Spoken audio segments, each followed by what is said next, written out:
اور حضور غوث اعظم کے والد گرامی کا نام حضرت شیخ ابو صالح موسیٰ جنگی دوست تھا۔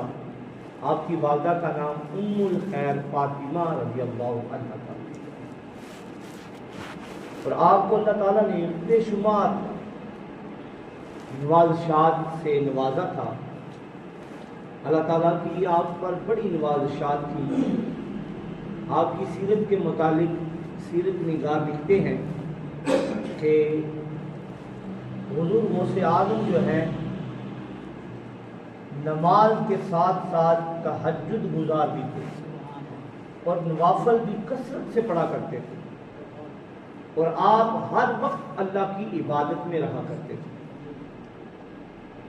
اور آپ کی سیرت کے متعلق یہ بھی آتا ہے کہ آپ اس وقت کے جتنے